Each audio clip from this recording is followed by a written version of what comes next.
7 جگہ بسم اللہ مت پڑھنا ورنہ انسان کافر ہو جاتا ہے، خبردار۔ بسم اللہ الرحمن الرحیم۔ قرآن مقدس اللہ کی عظیم کتاب ہے۔ یہ برکت والی کتاب ہے۔ اس کی آیتیں مومنوں کے لیے شفا ہیں۔ اس کے ایک ایک حرف میں 10 نیکیاں اللہ نے مقرر فرمائی ہیں۔ قرآن مقدس دنیا اور آخرت کی پریشانیوں کا علاج ہے۔ قرآن مقدس رحمتوں کا خزانہ ہے، لیکن اس عظیم رحمت والے خزانے سے مالا مال ہونا ہو تو پہلے سچے دل سے بسم اللہ الرحمن الرحیم پڑھو، پھر اس خزانے کو کھولو اور زیادہ سے زیادہ اللہ کی رحمتوں کو حاصل کرو۔ جب قرآن مقدس جیسی عظیم کتاب بغیر بسم اللہ الرحمن الرحیم کے نہیں کھلتی تو دوسرے جائز کام کی برکتیں بغیر بسم اللہ الرحمن الرحیم کے کیسے حاصل ہو سکتی ہیں؟ حضرت عثمان بن عفان رضی اللہ تعالیٰ عنہ نے رسول اللہ صلی اللہ علیہ وآلہ وسلم سے بسم اللہ کی نسبت سوال کیا۔ آپ نے فرمایا، یہ اللہ تعالیٰ کا نام ہے۔ اللہ تعالیٰ کے بڑے ناموں اور اس میں اس قدر نزدیکی ہے جیسے آنکھ کی سیاہی اور سفیدی میں۔ حضرت جابر رضی اللہ تعالیٰ عنہ فرماتی ہیں، جب یہ آیت بسم اللہ الرحمن الرحیم اتری، بادل مشرق کی طرف چھٹ گئے، ہوائیں ساکن ہو گئیں، سمندر ٹھہر گیا، جانوروں نے کان لگا لیے، شیاطین پر آسمان سے شعلے گرے، اور پروردگار عالم نے اپنی عزت و جلال کی قسم کھا کر فرمایا کہ جس چیز پر میرا یہ نام لیا جائے گا اس میں ضرور برکت ہوگی۔ ابن مسعود رضی اللہ تعالیٰ عنہ فرماتے ہیں کہ جہنم کے 19 داروغوں سے جو بچنا چاہے وہ بسم اللہ الرحمن الرحیم پڑھے۔ اس کے بھی 19 حروف ہیں، ہر حرف ہر فرشتے سے بچاؤ بن جائے گا۔ اسے ابن عطیہ نے بیان کیا ہے، لیکن کچھ ایسی جگہیں جہاں پر بسم اللہ الرحمن الرحیم پڑھنا حرام ہے، جائز ہی نہیں ہے۔ ہر انسان جہاں چاہتا ہے پڑھ لیتا ہے۔ کچھ لوگوں کی ایسی عادت بن جاتی ہے کہ وہ ہر کام کرنے سے پہلے ایک دم بسم اللہ الرحمن الرحیم پڑھتے ہیں، تو کچھ ایسی بھی جگہ ہیں جہاں پہ بسم اللہ ہمیں نہیں پڑھنا چاہیے۔ جہاں پر بسم اللہ انسان اگر پڑھے گا تو وہ گنہگار ہوگا۔ بسم اللہ کا پڑھنا ایسی جگہوں پر، ایسے مقامات پر جائز ہی نہیں ہے۔ اب آپ یہ سمجھ لیجئے کہ کون سے مقامات پر بسم اللہ پڑھنا چاہیے، کن مقامات پر بسم اللہ نہیں پڑھنا چاہیے۔ ناظرین، آپ نے سنا ہوگا کہ ہر کام شروع کرنے سے پہلے بسم اللہ الرحمن الرحیم پڑھنا چاہیے، کیونکہ بسم اللہ الرحمن الرحیم کا معنی ہے کہ اللہ کے نام سے شروع جو بڑا مہربان نہایت رحم والا ہے۔ یعنی ہم کام کو جو شروع کر رہے ہیں وہ اللہ کے نام سے شروع کر رہے ہیں تاکہ اللہ تعالیٰ ہمارے اس کام میں برکت عطا فرما دے۔ اور بسم اللہ پڑھنے کے فائدے بھی بہت زیادہ ہوتے ہیں کہ اگر کوئی انسان کسی کام کو پڑھ کے کرتا ہے تو اللہ تبارک و تعالیٰ اس کی اس کام میں برکت عطا فرماتا ہے، اور یہ سنت بھی ہے۔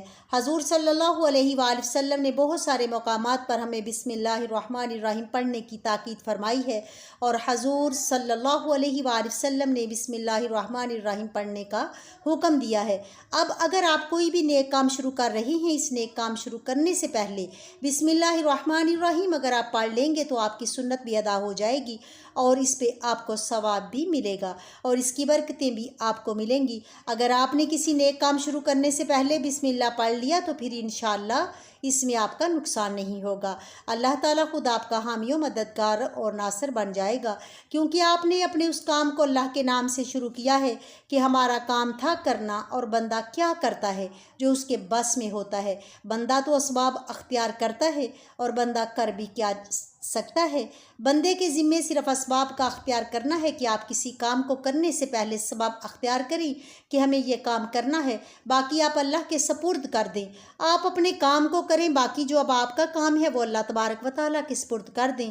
ایک مرتبہ ایک صحابی آئے، آ کر عرض کیا کہ یا رسول اللہ صلی اللہ علیہ وآلہ وسلم، میں پریشان ہوں، ہمارے اونٹ کہیں کھو گئے ہیں۔ تو آپ صلی اللہ علیہ وآلہ وسلم نے ان کو یہ بتایا کہ اللہ پہ بھروسہ کرو، اور اللہ پہ بھروسہ ہی اصل چیز ہے۔ یہ بولو کہ میں نے اللہ پر بھروسہ کر لیا، اللہ پاک کافی بہترین کارساز ہے۔ تو کچھ صحابہ کرام کہنے لگے کہ یا رسول اللہ صلی اللہ علیہ وآلہ وسلم، ہمیں اللہ کی ذات پر بھروسہ ہے، کیا ہم اپنے اونٹوں کو ایسے ہی چھوڑ دیں؟ اگر ہماری قسمت قسمت میں ہوں گے تو ہمارے اونٹ واپس آ جائیں گے، اور مقدر میں نہیں ہوں گے تو چلے جائیں گے۔ ہمیں اللہ کی ذات پر بھروسہ ہے۔ تو آپ صلی اللہ علیہ وآلہ وسلم نے فرمایا کہ نہیں، پہلے اپنے اونٹ کو باندھو، پھر اللہ کی ذات پر یقین کرو، پھر اللہ کی ذات پر بھروسہ کرو۔ یعنی ہمارے ذمے جو کام ہیں وہ ہمارے اوپر کرنا لازم ہے۔ اسباب کا انکار کرنے والا جاہل ہوتا ہے۔ اسباب کا انسان انکار نہیں کر سکتا کہ نہیں ہم تو ہاتھ پہ ہاتھ رکھ کر بیٹھ جائیں گے، اب اللہ کھلائے، کیونکہ وہ رزاق ہے، وہ ہمیں کھلائے۔ لیکن آپ اپنی محنت کیجئے، آپ اسباب اختیار کیجئے، پھر اللہ کی ذات پر چھوڑ دو۔ آپ پہلے جاؤ مزدوری پر، آپ کام پر جاؤ، آپ کاروبار کرو، پھر اللہ کی ذات پر چھوڑ دو کہ اے پروردگار عالم، اب ہمارا جو کام تھا ہم نے کر لیا، آگے تیری رضا ہے اور تیری رحمت کے ہم امیدوار ہیں۔ صرف ہمارے کمانے سے رزق تھوڑی ملتا ہے، آپ نے کمایا بس کما کے لے آئے۔ اس کے علاوہ آپ غور کیجئے کہ دانے کو زمین سے نکالا کس نے، اس کے بعد پھر اس کو گیہوں کی شکل میں، پھر وہ آٹے کی شکل میں بنا، پھر وہ روٹی بنتی ہے۔ ہم سمجھ رہے ہیں کہ یہ ہماری محنت سے ہو رہا ہے۔ ہم نے روٹی بنائی، روٹی بنا کے وہ گوشت یا سالن یا سبزی ہمارے سامنے آئی، اس کے بعد ہم نے جیسے اس کو بسم اللہ الرحمن الرحیم پڑھ کے کھایا، تو اب ہمارے حلق پر ایک فرشتہ بیٹھا ہوا ہے۔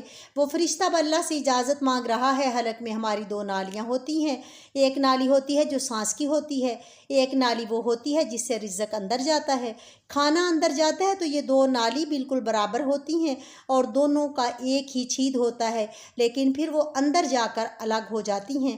اب آپ یہ سوچ کر دیکھیے کہ فرشتہ یہاں پر بیٹھ کر اللہ تعالیٰ سے پوچھتا ہے ہمارے ہر لقمے پہ کہ مولا اس لقمے کو زندگی کا سبب بناؤں یا موت کا باعث بنا دوں۔ اب اللہ تعالیٰ کی اگر مرضی ہوتی ہے تو وہ لقمہ زندگی کا سبب بن جاتا ہے، اور اگر اللہ کی مرضی نہیں ہوتی ہے تو وہ لقمہ موت بن جاتا ہے۔ یعنی اگر وہ لقمہ بجائے خوراک والی نالی میں جانے کے اگر وہ سانس کی نالی میں چلا جائے تو پھر انسان ختم ہو جائے گا۔ تو آپ دیکھیے ہم نے اتنے سارے کام کیے، لیکن فرشتہ یہاں پر بیٹھا ہوا ہے کہ اس نوالے کو، اس لقمے کو کہاں لے جانا ہے۔ تو یہ آپ نے اسباب اختیار کیے، یعنی اس کو اسباب اختیار کرنا کہتے ہیں، اور اللہ تبارک و تعالیٰ پر چھوڑ دیا۔ تو نیک کام ہم شروع کر رہے ہیں، کھانا کھا رہے ہیں تو ہمیں بسم اللہ پڑھنے کی تاکید کی گئی ہے، لیکن بہت سارے لوگ ایسے ہوتے ہیں کہ کچھ حرام کام کرتے ہیں۔ جیسے مثال کے طور پہ اگر کوئی انسان جوا کھیل رہا تو اس میں بسم اللہ کا پڑھنا حرام ہے کہ اللہ کے نام سے شروع۔ اللہ نے کب کہا تھا کہ آپ جوا کھیلو جا کر؟ اللہ نے کب کہا تھا کہ آپ شراب بیچو جا کر؟ اللہ نے کب کہا تھا کہ آپ جھوٹ فریب مکر کرو جا کر؟ اللہ نے تو کہا ہی نہیں۔ ایک شخص نے بڑے عالیشان منزل بنوائی اور اس پر لکھا ھذا من فضل ربی، اور شیطان نیچے بیٹھا رو رہا ہے۔ تو لوگوں نے پوچھا تو کیوں رو رہا ہے؟ تو اس نے کہا کہ دیکھو میں نے اس سے جھوٹ بلوایا، فراڈ کروایا، ہم نے اس کی بلڈنگ فراڈ کر کے بنوا دی، اور یہ لکھ رہا ہے ھذا من فضل ربی، یہ میرے رب کا فضل ہے۔ اللہ نے کہاں کہا تھا کہ جھوٹ بول کے کمانا؟ اللہ نے کہاں کہا تھا کہ ڈونگ کرنا؟ اللہ نے کہا تھا کہ فراڈ کرنا۔ تو مقصد صرف یہ ہے کہ شیطان تو ہر طرح سے انسان کو بہکاتا ہے، تو اس لیے حرام کاموں سے پہلے ہمیں بسم اللہ ہرگز نہیں پڑھنا ہے۔ ہمیں ہر نیک کام شروع کرنے سے پہلے بسم اللہ الرحمن الرحیم پڑھنا چاہیے۔ ہمیں احتیاط رکھنا چاہیے کہ جب ہم باتھ روم کے اندر داخل ہو چکے ہوں، نہانے سے قبل بسم اللہ نہ پڑھیں۔ باتھ روم میں جانے سے پہلے ہم بسم اللہ الرحمن الرحیم نہ پڑھیں، اور باتھ روم کے نکلنے کے بعد جب کپڑے پہنے تو پھر بسم اللہ الرحمن الرحیم پڑھیں۔ اور کوئی انسان کاروبار کرتا ہے، اب اس نے جھوٹ بولا اور پھر اس کے بعد پیسے لیتے وقت بسم اللہ الرحمن الرحیم پڑھا، تو ایسی جگہوں پر جہاں پر حرام کام کوئی بندہ کرتا ہے تو وہاں پر بسم اللہ الرحمن الرحیم نہیں پڑھنا چاہیے، کیونکہ اللہ تبارک و تعالیٰ نے آپ کو دنیا میں چھوٹ دے رکھی ہے کہ جیسا کرو گے ویسا بھرو گے۔ اللہ سب کو دیکھ رہا ہے کہ کون کیا کر رہا ہے۔ تو جو کچھ ہم کر رہے ہیں صحیح یا غلط، اس کے بعد پھر لوگ کہتے ہیں کہ یہ تو اللہ کی مرضی ہے، لیکن یاد رکھنا یہ اللہ کی مرضی نہیں، اللہ کی اجازت ہے۔ اللہ نے آپ کو اجازت دی ہوئی ہے، بس اللہ نے چھوٹ دی ہوئی ہے کہ کر لو دنیا میں جیسا کرنا ہے۔ اللہ ظالم کو ڈیل دیتا ہے لیکن جب پکڑتا ہے تو چھوڑتا نہیں۔ اللہ کی پکڑ بڑی سخت ہے، تو دنیا میں اللہ دیکھ رہا ہے، یہ مرضی نہیں ہے اللہ کی کہ آپ گناہ کرو، لیکن اللہ نے بس اجازت دی ہوئی ہے کہ آپ کر لو، دیکھیں کتنا کرو گے۔ ایک دن آؤ گے میرے پاس جب آؤ گے تب ہم فیصلہ کریں گے۔ مالک یوم الدین، انصاف کے دن کا حاکم تو اللہ کی ربوبیت سمجھیے، اور ہمیں یہ سمجھنا چاہیے کہ کون سے کام ہمیں کب کرنے چاہیے، کب نہیں کرنے چاہیے۔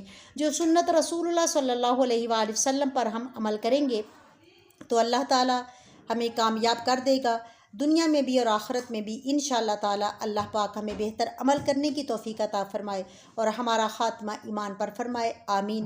ناظرین، کمنٹ باکس میں اللہ تعالیٰ کے 99 ناموں میں سے ایک نام ضرور ٹائپ کیجیے گا۔